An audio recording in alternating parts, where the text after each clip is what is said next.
Hi, everybody. What a great place this is. How about Jack Andrus? Unbelievable. I aspire to one day speak as well as Jack Andrus. So I hope you'll entertain me, give me your attention. I'm going to talk about the future, what I think the future is going to be comprised of. I am obsessed with the future.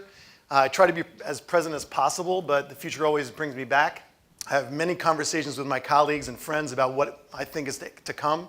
And I'm really fortunate in that I'm an applied technology teacher here at Ocean Township High School. And I, along with my students, get to explore things that are going to dictate the future. Robotics, 3D printing, you name it. So some of these things you may be aware of that are happening in the world, but hopefully I'll enlighten you to a couple of things that are going on. I put an asterisk here because some of this is left up to conjecture and speculation of my own as to what's going to happen in the world. I'm kind of hoping that this is going to be a time capsule, and I can look back on it in 20, 30 years and say what I got right, what I got wrong, and then you can give me a call. Or I can maybe look at it and say how thin I was at the time or how fat I was at the time. I don't know. We'll see. We are in a period of exponential change right now. And what I mean by that is that we're at the bottom of this curve in terms of things that are going to be developed in terms of technology and innovation. I often think of my grandmother, who was born in the late 1800s, and she lived to be 96 years old. And in her lifetime, she saw the Wright brothers fly their first plane, and a mere 66 years later, we were on the moon.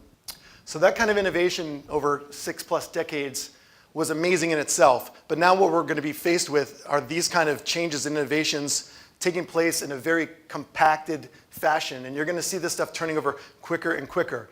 A good example of that would be unraveling the human genome. That was basically finding out the blueprint to human being. That was achieved 2 years ahead of schedule.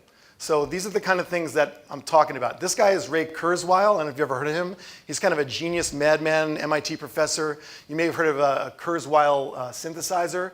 That's his creation. He subscribes to this philosophy called singularity. Some people think it's fringe and oddball, but a lot of people think this is what's going to happen. Basically, he's saying that in 30 years or so, technology is going to transcend biology, and that in 2045 or so, you won't be able to distinguish human beings from technology. It's going to be like Blade Runner, essentially, according to him.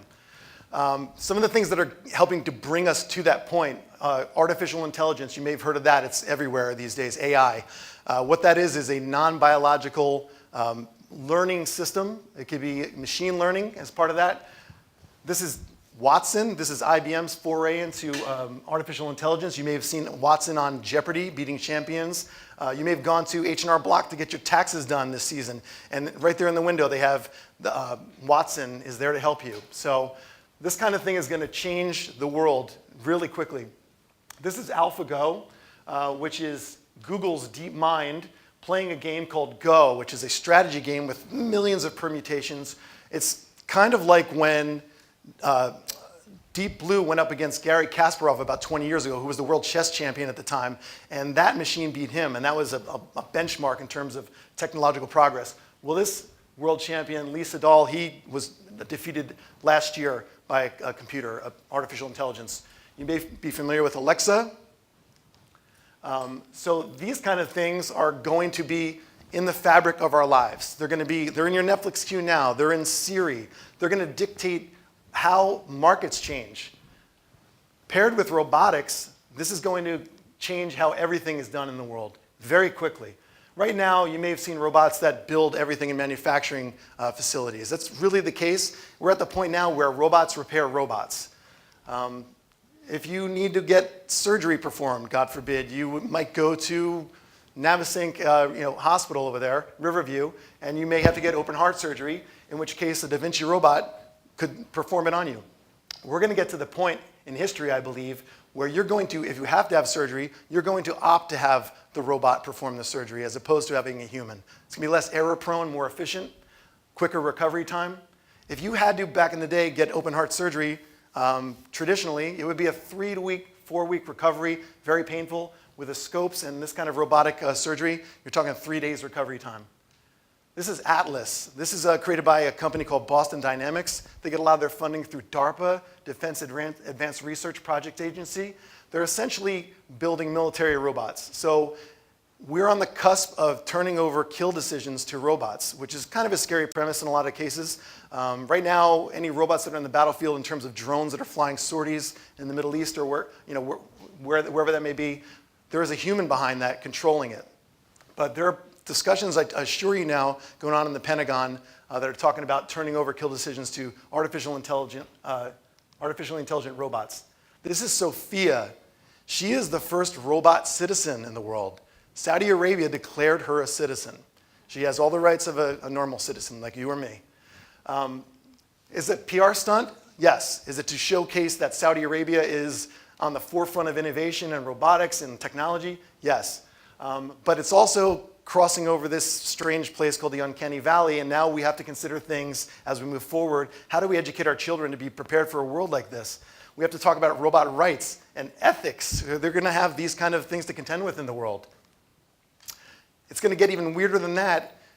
I predict, and I could be wrong, that people are going to one day opt to have surgery where they have a limb removed and they have it replaced with some sort of robotic limb. Or you're going to choose to have your eyes enhanced with some sort of ocular implant because seeing with that assistance is going to be better than the eyesight that you were born with. This is a gentleman who lost his arm in an industrial accident, and you can see him using his robotic arm right now, handling delicate things like an egg. So the future is here now, and it's revealing itself as if it were science fiction. It's really becoming self-fulfilling prophecy science fiction. CRISPR, I don't know if you heard of this. I'm trying to cover it all. I know I've got a limited amount of time, so I'm trying to cover a lot of ground. CRISPR is gene editing technology, so it can basically go into your DNA and say, okay, somebody is exposed to a congenital illness. We can go in there, we can splice it and remove that from your family, and you wouldn't have to have family members suffer from, say, heart disease. That's essentially what's happening. We're going in, we're splicing the DNA. One of the other technologies that I deal with in my courses is additive manufacturing. How things are made now is largely subtractive, meaning that raw material comes in the front end of a factory and it's carved away at, it's chipped away at, it's etched, it's burned, it's melted, and it's turned into the consumer product that we all buy.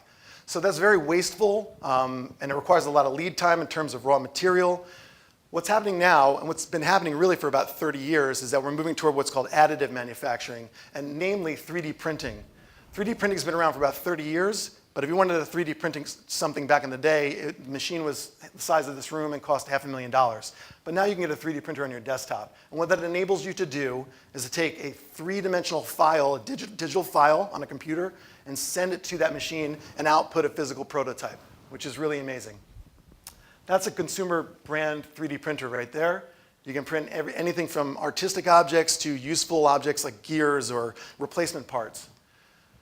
What also is going to happen, where it's going to get even weirder, is that you in the future probably will be able to harvest some stem cells, and if, God forbid, you lose a kidney or you need a replacement organ, they're probably going to be able to 3D print it in a lab, and from your own genetic material, so you won't have to face rejection.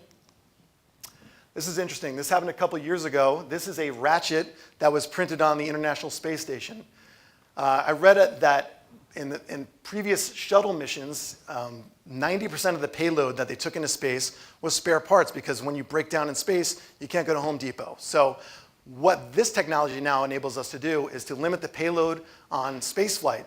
So what they did was, on the International Space Station, one of the astronauts needed a Ratchet. So rather than take it with them, an engineer down at Houston sent it up in a file, transmitted it up, and they were able to print it there right on the spacecraft. This kind of technology is going to help us moving forward if we ever want to get to places like Mars. So this is going to lighten the payload and let us go farther and farther into space. This is a 3D printed house. This went up in a day, cost less than $5,000 to build. So you can imagine the implications there in terms of how it can help with housing shortages, burgeoning populations in the world, disaster relief where we need housing and shelter in place. This is a 3D printed jet engine from Rolls-Royce. So you may be on an Airbus A380 one day soon. Chances are there's a 3D printed part on there. Cheaper, more ergonomic. It's going to revolutionize things. Holograms. You may have heard that holograms have become popular. Maybe you saw Tupac Shakur perform at Coachella a few years back. Maybe you saw Michael Jackson on David Letterman back in the day. But here's where we're at now with holograms. This is Hatsumiku. I don't know if anybody's ever heard of her, but she is a Japanese Vocaloid. She's a synthetic pop star. She's made to be the perfect pop star. So it's an open source kind of technology. If you wanted to contribute to her, you could submit lyrics and even your own voice recording, and those things will be incorporated into Hatsumiku. Hatsumiku was so popular, you can see her in concert here in front of a live audience with a live band. They took a poll in 2012 prior to the London Olympics, and they said, who would you like to see perform here? And right at the top of the list with Justin Bieber and Lady Gaga was Hatsumiku. So what's going to happen is that she's going to go on tour. You're going to shell out a lot of money to see her. You're also going to go out and spend a lot of money seeing Elvis Presley come back from the dead, Frank Sinatra, you name it. They're all going to go on tour, and you're going to pay $300 a seat. Here's what I think is going to happen. Holograms are going to become so commonplace that you're going to go down to town shops, and there will be a hologram store. And you're going to bring your grandma there as a birthday gift. You're going to say, Grandma, I'm going to turn you into a hologram. And she's going to get a kick out of it. Just like going to a photo studio. You're going to bring her there. They're going to sit her down. They're going to record her from every angle. They're going to ask her a battery of questions. And they're going to preserve Grandma in hologram form. And then years down the road, when Grandma passes away, you'll have holograndma. You'll press a button, and when you're feeling blue, and boom, up will come holograndma, and you'll have a conversation with her. It'll seem like you're right there with her. I kid you not. It's going to happen. I get 10% of that idea if you actually capitalize on it. It's going to get weird. So things are going to get so weird that human beings are no longer going to have to work. I just read that in the next 30 years, it's anticipated that 1/3 of the jobs will be gone, lost to automation and robotics. 800 million jobs in one study. So we're having conversations now about what are human beings going to do when there isn't any employment. In Finland, they've already started to pilot a program exploring universal basic income, meaning that here's $1,000 a month, go live a life, because everything else is taken care of. Manufacturing is all automated. Everything else is all automated for that matter. Lawyers will be automated. Accountants, it's not just coming for blue-collar jobs, it's not coming for burger flippers, it's coming for everybody. My job's in jeopardy eventually. So universal basic income asks this question: what would you do with your life if you did not have to work? It's really going to become this existential issue that we're all going to have to contend with. Will you consume more or will you create more? Are we all going to turn into those people on the cruise ship in outer space like in the movie WALL-E? Maybe. One other thing that you may have seen more and more in the media are self-driving vehicles. Every car manufacturer these days is exploring this technology. If you're a major car manufacturer and you're not exploring this, you're essentially dealing with a horse and buggy at this point, because every vehicle has some level of autonomy, meaning that maybe it parks itself or it has collision avoidance. But this is becoming more and more prevalent, and in the next few years, some really smart people, in fact, Elon Musk, who's a smart guy, he thinks that in 10 years it's going to be illegal for you to drive a car. He thinks that you're not going to be allowed to. I predict, I have a young son, he's 9, I think that in his lifetime, he's probably going to opt out of getting a driver's license. It's going to happen that quickly. I think you're all going to, once it happens, I think you're all going to opt to not drive anymore. So here is Waymo's vehicle. This is a minivan that they created. It self-drives. This is Google's foray into this arena. During the testing of this, people initially rejected it. They said, I'm not terribly comfortable with getting in a self-driving vehicle. I feel a little ill at ease with somebody else behind the wheel. But after a while, they got very comfortable. And in the studies, they even found that the people in the vehicles were falling asleep. So that's a good sign, right? When your customer's relaxed enough to fall asleep. This is giving way to a new term, carcolepsy. It's a real thing. So you're going to be so comfortable in these things that you're not going to want to drive yourself. It's going to be commonplace. You're going to want to be on your phone or doing whatever. The cockpit design is going to change entirely of a car. It doesn't matter which way you're facing. This is Uber's venture into self-driving cars. They've been piloting this in Pittsburgh and elsewhere, I think San Francisco. They can't wait to get human beings out of these cars. It's the only overhead they have at this point. So that's going to happen soon. What I really predict, here's what I think is going to happen with Uber. I think you're all going to opt out of owning cars. You're not going to want to have the hassle of upkeep at all or insurance, and you're basically going to have a subscription to Uber. And you're going to say, okay, for $300 a month, I'm going to have an Uber subscription, and I'm going to call up whatever kind of vehicle I want whenever I want. Say I'm doing some gardening or yard work on the weekend. I'm going to call up an Uber pickup truck, and I'm going to have that for the day. I think that's what's going to happen. I could be wrong. This is a vehicle that's on the road now. This semi-truck runs from El Paso, Texas to Southern California, delivering smart refrigerators. This is an autonomous vehicle. The name of the company is Embark, I believe. So there is a human in the cab there, but he's only there to intervene in case something goes wrong. We're a click away from this being completely autonomous. In fact, I just read today that Atlanta has approved autonomous semis on the road. So it's coming. If you don't want to go via autonomous car to your destination, you can hop on the Hyperloop. Hyperloop is this idea that's a solution for mass transit. It's essentially like that thing at the bank when you pull in the drive-thru and you put your capsule in there and it goes shoop. It's like that for humans. So you're basically in this capsule in a vacuum tube, and it's running at about 800 miles an hour. So that would take you roughly from San Francisco to Los Angeles in about 30 minutes. And it's supposed to be a solution for all of us. It's actually being prototyped in the desert outside of Las Vegas. They're running tests right now, so this is, a lot of people are banking on this becoming a reality.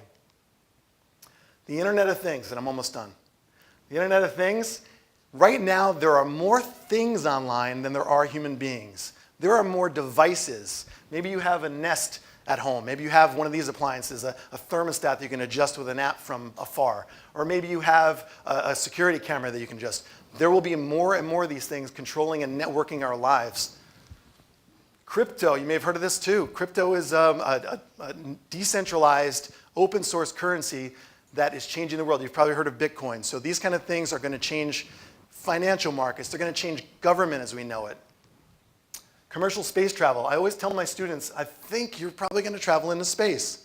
I think by the time you're 30 or so, this will all be worked out and you'll be flying as readily as we fly from here to Los Angeles. You'll be able to go to suborbital flight and see the stars. Why do I think that? Because everybody and their mother is now in the space race. And back when I was a kid, it was NASA. But now it's Virgin Galactic, Richard Branson's company. It's Jeff Bezos and Blue Origin. It's, of course, Elon Musk and SpaceX. So these are the tests that they're conducting now to make it accessible to the masses. Back in the day, if you wanted to go to space, you had to shell out $20 million to hop a ride on a Russian rocket. But now they're trying to make it ready for all of us. Case in point, this is a spaceport in New Mexico, which is getting ready to host commercial space travel. This is a reality.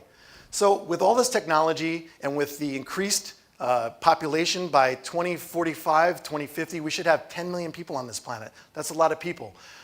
We're going to have to solve some other problems. It can't just all be technological advances. There are some other things we've got to contend with. Water is going to be a huge issue in the future. By 30 years or so, you're probably going to see a lot of conflict in the world. This is Cape Town, South Africa today. They're approaching what they call zero day, where the city of 4 million people are slated to run out of water, potable water.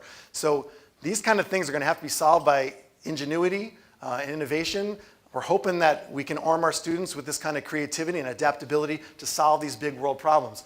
You're going to, like I mentioned, you're going to see water wars in the, 2030s. It's going to happen. We're going to rely more and more on this, which is desalination, where these large, very expensive machines suck ocean water out and purify it for drinking. And lastly, education. So as an educator, I'm really lucky in that I get to live on the cutting edge with my students and explore all of this stuff and brainstorm ways, how can we solve these things? These are big issues. Well, education, in my opinion, is going to have to evolve. I feel like it's the next big paradigm that's really going to be affected by technology. As open courses are available online, you can basically get a degree if you wanted to, a micro certification from Harvard or Berkeley or MIT. These are available now.